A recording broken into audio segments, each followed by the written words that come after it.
आज प्रभु का दिन है।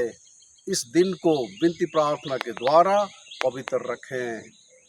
आज सामान्य समय का 25वां रविवार है। रविवार के पवित्र शास्त्र के पाठों द्वारा परमेश्वर हमसे बात करते रहते हैं।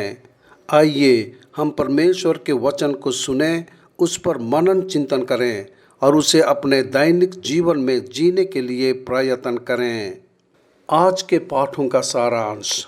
पहला पाठ, परमेश्वर अनुचित व्यापार रणनीति और गरीबों के साथ किए गए अन्याय के साथ लोगों का न्याय करेंगे। भजन संहिता, परमेश्वर की स्तुति हो जो कंगालों को उठाता और सहारा देता है। दूसरा पाठ, पौलुस तीमुथियुस से कहता है कि अधिकार रखने वालों के लिए प्रार्थना करना परमेश्वर को भाता है, क्योंकि परमेश्वर सबका उद्धार करना चाहता है। सुसमाचार पाठ, यीशु एक बेईमान भंडारी के बारे में एक दृष्टांत बताता है जो उसकी चालाकी के लिए सराहा जाता है, लेकिन कोई ईश्वर और धन दोनों की सेवा नहीं कर सकता। नबी आमोस से लिया गया पहला पाठ हमें गरीबों और उन लाचार और मजबूरों के साथ की गई क्रूरता और अन्याय की याद दिलाता है। अमीरों ने अपने व्यवसाय में अधिकतम लाभ प्राप्त करने की योजना बनाई और साजिश रची। परमेश्वर ने कहा कि वह उनके कुटिल कामों को कभी नहीं भूलेगा और वह उन्हें उनकी दुष्टता के लिए दंड देगा। उसी तरह परमेश्वर हमारी सारी दुष्टता और बुरी योजनाओं को जानता है।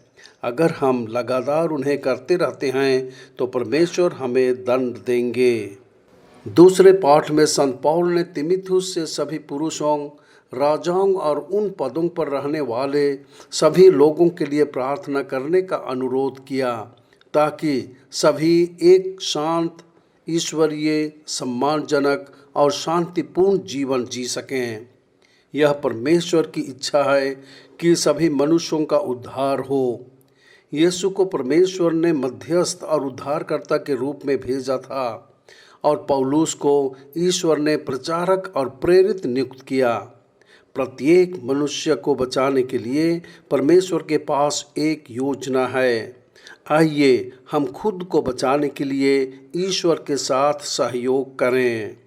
आज का सुसमाचार आज के पाठकों को अटपटा सा लगता होगा, क्योंकि यीशु बेईमान नौकर की चतुराई के लिए प्रशंसा करता है। यह नौकर अपने लिए एहसास निश्चित करने और अपने लिए सुरक्षा बढ़ाने का प्रयास में लगा हुआ है। वह मालिक के धन से खेलता है और अपनी मित्रता स्थापित करता है। जो लोग यीशु का अनुसरण करते हैं, उन्हें क्षणिक मामलों को हमें सही नज़रिए से देखना चाहिए। ख्रिस्तीय लोगों को लौकिक जीवन के मामलों को अनंत जीवन की ओर दृष्टि से देखना चाहिए। आज का सुसमाचार हमें 3 बातें सिखाता है। पहला, यह सभी लोगों को धन के उपयोग के बारे में विवेकपूर्ण होने का आह्वान करता है। ख्रिस्तीय लोगों को लौकिक जीवन के मामलों को अनंत जीवन की ओर दृष्टि से देखना चाहिए। दूसरा, यह विश्वसनीय के बारे में बताता है जिन पर छोटी छोटी बातों पर भरोसा किया जा सकता है, उन पर भी बड़ी बातों में भरोसा किया जा सकता है। अगर ख्रिस्तीय लोग पैसे और अन्य गुजरने वाली चीज़ों को जिम्मेदारी से संभालते हैं, तो उन पर ईश्वर के राज्य के मामलों पर भी भरोसा किया जा सकता है। तीसरा, यीशु कहते हैं कि कोई भी 2 स्वामियों की एक साथ सेवा नहीं कर सकता। ईश्वर को धन या किसी अन्य सांसारिक वस्तु से आगे रखना चाहिए। सभी चीज़ों में और सभी परिस्थितियों में हमें ईश्वर को पहला स्थान देना है और बाकी सब उसके बाद ही आते हैं। प्रार्थना। हे प्रभु यीशु ख्रिस्त, आपने हमें परमेश्वर को सब कुछ से अधिक प्रेम करने की आज्ञा दी है। आपको हमारे ख्रिस्तीय जीवन में हमेशा प्रथम स्थान देने में हमारी सहायता करें। आमीन।